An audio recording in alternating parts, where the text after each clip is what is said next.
What's good, YouTube? It is the one and only Fourth and Goal, and we are back again with another video. And we got some really exciting news. Jeff Okudah, the former third overall pick from the Detroit Lions, is moving on to a brand new team, man. And I'm super excited for him because I thought the Lions secondary room was just too crowded, was too overloaded. Guys were going to sacrifice, guys were not going to shine, get their much needed respect and things like that. Now the Lions secondary, they brought in Cameron Sutton, they brought in CJ Gardner-Johnson from the Eagles, Emmanuel Mosley mostly from the Niners, and other guys like that. And Jeff Okudah was going to have to sacrifice some of his time, I think, probably sit behind or share some time with Jerry Jacobs at that number 2 spot, because obviously Cameron Sutton's going to be the number 1 guy.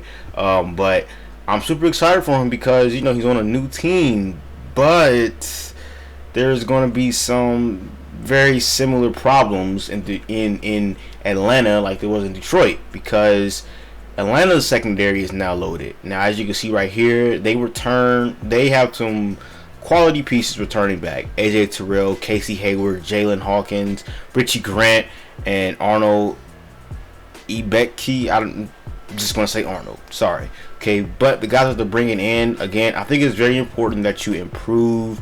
You never want to stay stagnant. You never just want to just be okay with having this, decent secondary. They are bringing in Jesse Bates. I think he's one of the best coverage safeties in the NFL. He's coming in clear-cut starting position. Him and AJ Terrell and maybe Casey Hayward, they are the main 3 starters. But this is where it gets a little bit questionable. You're bringing in Mike Hughes, a slot DB, slot corner. He can play in the box, run support, and things like that. Arnold, he played in the slot. There's going to be some friction there. Is Arnold going to sit? Is Mike Hughes going to sit? Versatile? Are they going to flip? Is Mike going to play safety sometimes?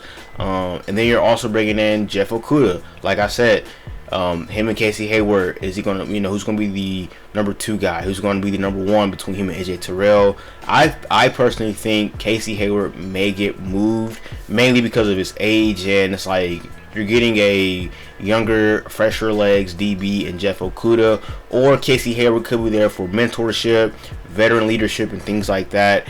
But the Falcons secondary is very similar to the Detroit Lions secondary now, where it's just fully loaded. And the thing is, they didn't really have to do that because their secondary, again, was already good last year. It's just their defensive line was absolutely terrible. When I mentioned the fact that they had a league or a historical terrible defensive line. But since we're talking about defensive lines and things like that, one team that I think truly improved their defensive line are the Cleveland Browns. Now, as we know, the Cleveland Browns got the second, maybe if you have them number 1, number 2, number 3, whatever, a top 5 defensive end in Myles Garrett, a top 5 defensive player in the world, Myles Garrett. But their defensive line was pretty bad. They were 5th in sacks, 5th worst in sacks, 2nd worst in QB hits, and 5th worst in QB pressures. Meanwhile, Myles Garrett is putting up 16 sacks and 18 tackles for loss. Bro is balling out doing his thing. He just needs more support. I mean, yes, he's a phenomenal player, but if you have some other supporting cast members, he can be even better, amplify his game a lot more, because offensive coordinators are not just keyed in on Myles Garrett. They can be keyed on other guys and things like that. And I think this year they really did a phenomenal job at getting other players around him. First things first, they brought in Dalvin Tomlinson, the big guy, could clog up the middle. One of the best defensive tackles, underrated defensive tackles in the NFL. He can clog up the middle, make running backs bounce to the outside where they run into Myles Garrett, or another solid piece, Banana or Conrico. That's probably you're probably going to clip it and meme it. I don't really care. Don't really know how to say his name. I'm sorry. But another solid piece. He was a really solid piece back in Houston. Him and another guy we're going to mention later on were pretty much really underrated. But anyways, I think him and Dalvin Thompson by themselves improved the Browns defensive line with Myles Garrett. And then you brought in Tristan Hill. I think he's just there for depth. And one of the guys I think that's a big question mark, as you can see, is Jadeveon Clowney. And I have him as a question mark because If they bring him in, he'll be strictly for depth. He won't be a number 2 guy. He won't be playing right next to Myles Garrett, across from Myles Garrett. He'll be there for depth, and because of his age and he is declining, again, he'll be there for depth. I think they're trying to hold out, trying to get the deal low as possible, trying to get a flexible low deal, just in case they want to bring him back in, which is really smart for the team. But for Jadeveon Clowney's sake, it's not really good because you could mess up a bag trying to stay with the Browns, or I don't know what the situation is. Seems like no other team wants him, but if the Browns bring him back, he'll be great for depth and depth only.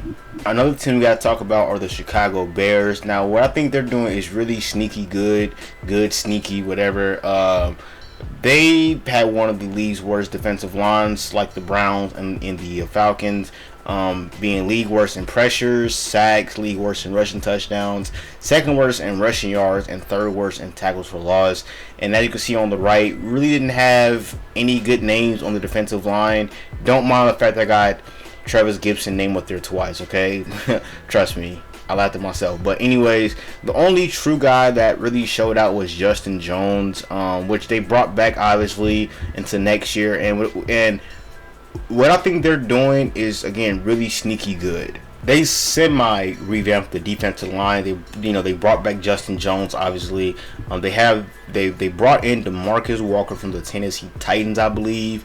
Really solid guy with those Titan defenses where they have Bud Dupree, Jeffrey Simmons at the defensive line. They also brought in Rasheem Green from the Houston Texans, man, and he was the other underrated guy from the Texas team and things like that with the Texans. They had a pretty solid D-line last year, nothing too crazy, but they weren't just slouch overs and getting pushed around and beat up. And then they also brought in Terrell Lewis. I think he's there for depth and depth only. You gotta have depth in the NFL, injuries and things like that. But what I think where they're like sneaky good or good sneaky is the fact that none of these guys are super set in stone long-term players, and with them having the 9th overall pick in the draft, somebody is going to fall into their hands, and they got to play this smart, because if they draft Jalen Carter, if he's really good, and if Justin Jones is really good, is that the future between defensive tackle 1 and defensive tackle 2? Or if you get someone like a Tyree Wilson at the edge position, if they bring him in, he does really well, do you trade or do you let go of DeMarcus Walker because he's on a flexible deal, or do you use him for depth and have Tyree Wilson still or whatever? I just think they have these solid young pieces, solid pieces, and hopefully one of these rookies can be like the it factor for the defensive line, if that makes sense. I think what they're doing is trying to build around the defensive line and then bring in one of these guys and let them be the cornerstone piece, the main piece for the defensive line. And the crazy part is, I was wrong about Eddie Jackson. Keep Eddie Jackson, especially with the secondary. They have Jalen Johnson, they have Kyler Gordon, guys like that. Keep Eddie Jackson. Let him be the veteran, the leader for this defense. I was wrong. And again, the Bears, they're bringing in other pieces like Trey Edmonds from the Bills. They got my guy TJ Edwards from the Eagles. Like there is a bright future for the Chicago Bears, and I'm super excited for the Bears. Even for their offense, right? They brought in Robert Tonyan. They let go of David Montgomery. There was a lot of people saying, let him go. Like, why do you even get him in the first place? There is a lot of upside for the Chicago Bears, but I think the defensive line needs to take one more step, and they are really good to go, man, to really solidify themselves. I think they can lock in the NFC North. I think that's the NFC North, right, with the Bears, Packers, Lions, and Vikings. I think they are better than the Lions right now. I think they are better than the Packers, obviously. It's just them and the Vikings that are 1 and 2, just in my eyes. Just on paper. Right now, it is the Bears and Vikings at the 1-2 spots now. I could be wrong, and here comes September, and they flop, right? I mean, this is what makes the offseason so fun. There's a lot of predictions, a lot of fun in the offseason, because here are my thoughts, and you can comment down your thoughts, and this is what the Bears do. It could be where both wrong. You're right, I'm wrong. I'm right, you're wrong, or we're all wrong, and this is what happens, man. This is what makes sports and things like that so fun. But hey, man, those are just my thoughts. I just wanted to tap on this. Pretty much give like another free agency grading, I guess you can say. Just talk about some teams, things like that. Teams are improving. Teams are getting worse. I have a part 2 of this video coming out real soon. Maybe the same day, maybe the next morning. Who knows? But I'm out, man. Peace.